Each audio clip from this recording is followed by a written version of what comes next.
안녕하세요. 사랑하는 성도님, 영혼의 샘물 은혜의 자리 오심을 환영하고 축복합니다. 영광의 주님이 우리와 함께 하십니다. 우리와 함께 하시는 주님을 찬양합니다. 기도합시다. 주님 감사합니다. 주님의 그 사랑은 끝이 없고 주님의 은혜는 넘쳐납니다. 그러나 이 크신 은혜와 사랑을 받은 저희들, 그 은혜 앞에 너무도 부끄러운 모습임을 고백합니다. 저희들의 추하고 더럽고 악함을 용서하여 주시옵소서. 이 시간 주님의 말씀 통하여서 저희들의 삶이 새로워지고 또한 주님의 말씀 위에 바르게 거룩하게 세워지는 은혜의 시간이 되게 하여 주시옵소서. 성령님께서 저희의 마음과 생각을 새롭게 하시고 열어주시고 말씀 앞에 아멘 아멘 믿음으로 응답할 수 있도록 함께하여 주시옵소서. 예수님 이름으로 기도합니다. 아멘. 오늘 말씀은 역대하 5장입니다. 5장 1절에서 14절입니다. 솔로몬이 여호와의 전을 위하여 만드는 모든 일을 마친지라. 이에 솔로몬이 그의 아버지 다윗이 드린 은과 금과 모든 기구를 가져다가 하나님의 전 곳간에 두었더라. 이에 솔로몬이 여호와의 언약궤를 다윗성 곧 시온에서부터 메어 올리고자 하여 이스라엘 장로들과 모든 지파의 우두머리 곧 이스라엘 자손의 족장들을 다 예루살렘으로 소집하니 7째 달 절기에 이스라엘 모든 사람이 다 왕에게로 모이고 이스라엘 장로들이 이르매 레위 사람들이 궤를 메니라. 궤와 회막과 장막 안에 모든 거룩한 기구를 메고 올라가되 레위인 제사장들이 그것들을 메고 올라가매 솔로몬 왕과 그 앞에 모인 모든 이스라엘 회중이 궤 앞에서 양과 소로 제사를 드렸으니 그 수가 많아 기록할 수도 없고 셀 수도 없었더라. 제사장들이 여호와의 언약 궤를 그 처소로 메어 드렸으니 곧 본전 지성소 그룹들의 날개 아래라. 그룹들이 궤 처소 위에서 날개를 펴서 궤와 그 채를 덮었는데 그 채가 길어서 궤에서 나오므로 그 끝이 본전 앞에서 보이나 밖에서는 보이지 아니하며 그 궤가 오늘까지 그곳에 있으며 궤 안에는 두 돌판 외에 아무것도 없으니 이것은 이스라엘 자손이 애굽에서 나온 후 여호와께서 그들과 언약을 세우실 때에 모세가 호렙에서 그 안에 넣은 것이더라. 그때의 제사장들이 그 반열대로 하지 아니하고 스스로 정결하게 하고 성소에 있다가 나오매 노래하는 레위 사람 아삽과 헤만과 여두둔과 그의 아들들과 형제들이 다 세마포를 입고 제단 동쪽에 서서 제금과 비파와 수금을 잡고 또 나팔 부는 제사장 120명이 함께 서 있다가 나팔 부는 자와 노래하는 자들이 일제히 소리를 내어 여호와를 찬송하며 감사하는데 나팔 불고 제금 치고 모든 악기를 울리며 소리를 높여 여호와를 찬송하여 이르되 선하시도다 그의 자비하심이 영원히 있도다 하매 그때에 여호와의 전에 구름이 가득한지라. 제사장들이 그 구름으로 말미암아 능히 서서 섬기지 못하였으니 이는 여호와의 영광이 하나님의 전에 가득함이었더라. 아멘. 자, 드디어 7년 반 만에 성전 건축이 완공되었습니다.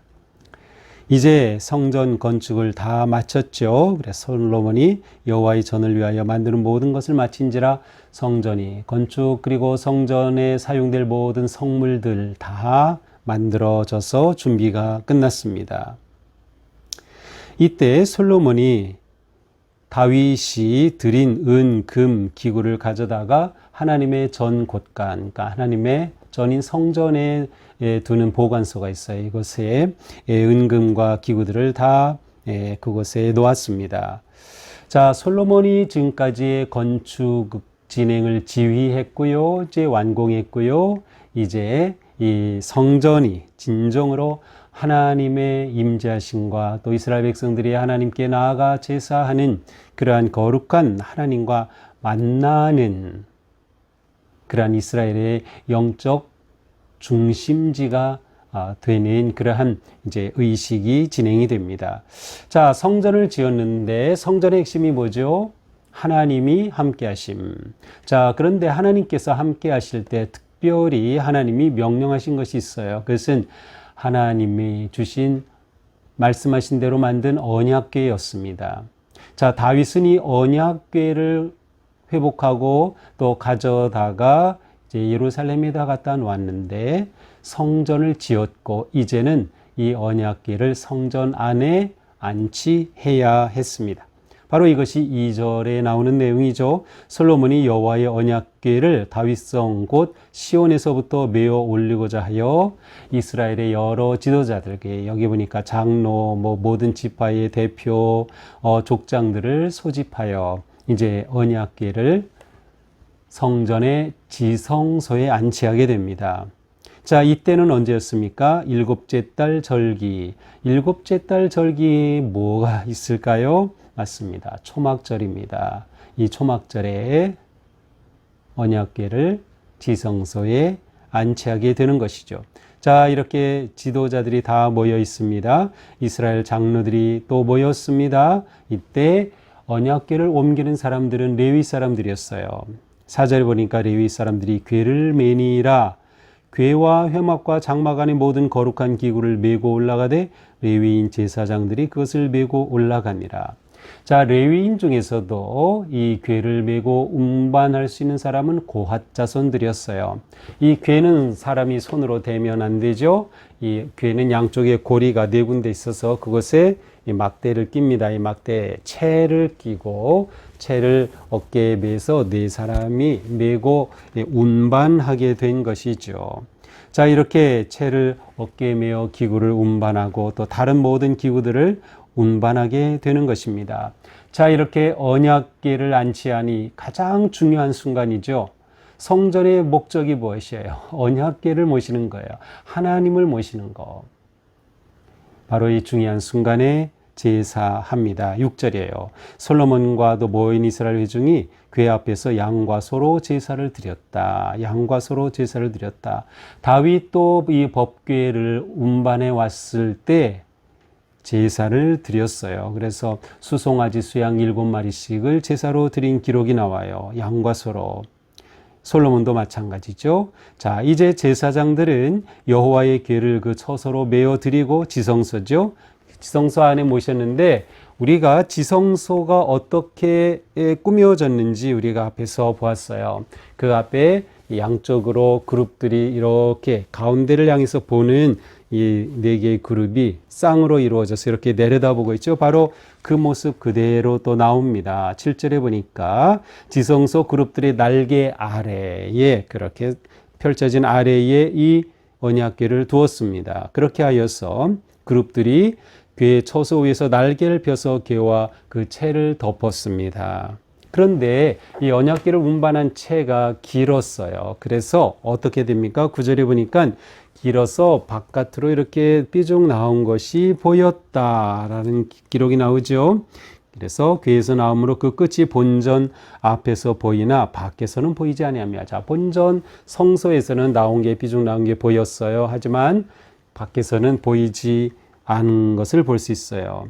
자, 이 궤 안에는 무엇이 있었을까요? 10절입니다. 궤 안에는 2 돌판 외에 아무것도 없으니, 이것은 이스라엘 자손이 애굽에서 나온 후 여호와께서 그들과 언약을 세우실 때 모세가 호렙에서 그 안에 넣은 것이었더라. 자, 2 돌판 외에 아무것도 없다. 그러나 실제로 이 언약궤 안에는 뭐가 들어 있었습니까?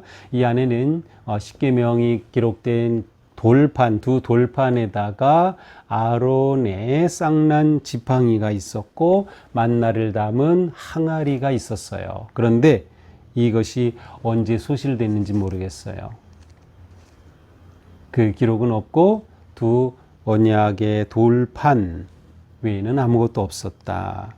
자, 이렇게 언약궤를 모실 때 제사장들이 스스로 정결하고 성소에서 있다가 나오미 12절 노래하는 레위 사람 아삽, 헤만, 여두둔 그의 아들들 형제들이 세마포를 입고 제단 동쪽에 서서 재금, 비파, 수금을 잡고 나팔을 부는 제사장 120명이 서 있다가 자 이렇게 제사를 드린 후에 엄청난 찬양대가 찬양을 하는 거예요. 나팔 부는 자, 노래하는 자들이 일제히 소리를 내어 여호와를 찬송하며 감사를 하는 것입니다. 자, 나팔 120명이나 불고 있어요. 여기에 재금이 있어요. 비파가 있어요. 수금이 있어요. 또한 노래하는 자들, 찬양대가 있었어요. 그렇게 소리를 내 여호와를 찬송하며 감사하고 나팔 불고 재금 치고 모든 악기를 울리며 여호와를 찬송하며 외칩니다. 선하시도다 그 자비하심이 영원히 있도다. 이렇게 하나님을 예배하고 찬양한 그때 하나님이 그 가운데 임하셨어요. 그래서 그때 여호와의 전에 구름이 가득한지라 여호와의 전에 구름이 빽빽하게 가득하였어요. 하나님의 거룩한 임재가 그곳에 임한 거예요. 하나님이 기뻐 받으시는 것이죠. 하나님 임재의 영광이 이곳에 가득하였던 것이에요. 얼마나 구름이 빽빽하였든지 구름으로 말미암아 능히 서서 섬기지 못하였으니 서서 완전히 구름에 빽빽함 때문에 감히 제대로 서 있지 못할 정도였어요. 이는 여호와의 영광이 하나님의 전에 가득함이었더라. 자, 흔히 이러한 영광을 쉐키나의 영광이라고 해요. 그 하나님의 거하심의 영광, 하나님의 함께하심의 영광이에요. 영어로는 dwelling glory라고 해요. 하나님이 함께하시고 임재하시는 그 영광이 가득한 성전이 되었던 것이죠. 자, 이렇게 솔로몬의 성전 건축의 완공과 언약궤를 안치하는 일은 하나님께서 임재하시는 거룩한 영광의 예배로 마무리됩니다. 자, 오늘 말씀을 보면서 무엇보다 하나님께서는 약속을 이루신다. 다윗에게 주셨던 약속이 솔로몬을 통해서 이루어지는 신실하신 하나님. 그래 백성들이 외치죠. 선하시도다 그의 자비하심이 영원하다는 거예요. 영원하다 신실하신 은혜의 하나님이 드러납니다. 우리는 이러한 예배가 모일 때마다 드려지면 얼마나 좋을까요? 하나님의 영광이 가득한 쉐키나의 그 영광의 예배, 우리가 이러한 예배를 사모해야 하고 이러한 예배가 되도록 우리의 삶을 준비하고 우리가 하나님께 그렇게 드려야 되는 것이죠. 거룩한 열정은 꿈을 이루게 마련입니다. 하나님께서 주신 뜻에 따라 성전을 세우고자 하는 거룩한 열정, 다윗의 마음에 하나님이 부어주신 그 거룩한 성전의 열정, 곧 하나님 예배, 하나님 섬김의 그 열정이 결국 하나님의 은혜로 이루어진 것을 볼 수 있어요. 우리 가운데 하나님을 향한 열심, 하나님을 예배하고 하나님을 사랑함에 대한 열심이 있어야 돼요. 이것이 우리의 삶을 거룩한 길로 인도하는 것이죠. 또한 이 성전에서 가장 중심이 뭐예요? 언약궤임을 볼 수 있어요. 언약궤의 안치가 성전의 완공인 것이죠. 하나님의 언약의 말씀이 중심인 거죠. 바로 예수 그리스도, 말씀이신 그리스도가 우리의 삶의 중심, 우리의 예배의 중심. 그래서 우리 예배 가운데는 언제나 예수 그리스도 부활의 주님의 임재하심과 그 말씀이 그리고 그리스도의 몸을 우리에게 주시는 성찬이 있어야 하는 것이 당연한 것이에요. 언약궤가 없으면 진정한 성전이 아니죠. 진정한 예배가 없는 거죠. 우리 안에 언약궤가 있나? 우리 안에 하나님의 말씀이 있나? 우리 안에 예수 그리스도가 계신가? 우리 교회가 예배할 때마다 이와 같은 쉐키나의 영광이 가득한 예배 되기를 우리는 사모하며 언약의 말씀, 예수 그리스도를 우리 가운데 중심에 모시고 새겨야 할 것입니다. 하나님의 임재하심이 모든 것의 핵심이에요. 하나님이 함께 하시지 않는다면 아무리 아름답게 성전을 만들었어도 그것은 그냥 건물에 불과할 뿐이에요. 우리 안에 하나님 계시다. 하나님의 영광이 함께하는 삶, 또 하나님의 영광이 가득한 예배, 우리가 이런 것들을 꿈꾸면서 오늘도 주님의 말씀과 은혜 안에 승리하는 그러한 하루가 되기를 축복합니다. 기도합시다. 주님, 우리 안에 영광의 주님으로 임재하여 주옵소서. 저희들이 예배할 때 또는 살아가는 삶의 자리에서 함께 하시는 하나님의 영광으로 가득한 삶이기 원합니다. 저희의 죄와 더러움을 씻어주시고 오직 예수 그리스도 생명의 말씀이 살아있는 거룩한 삶으로 승리하도록 오늘도 성령님 저희들을 인도하여 주시옵소서. 저희의 예배가 쉐키나 영광이 가득한 복되고 아름다운 예배가 될 수 있도록 성령님께서 저희들을 인도하시고 오직 인도하심에 순종하도록 함께하여 주옵소서. 예수님 이름으로 기도합니다. 아멘. 네, 오늘도 주님 은혜로 우리의 삶이 거룩하고 아름다운 하나님의 영광을 드러내고 경험하는 하루가 되기를 축복합니다. 사랑합니다.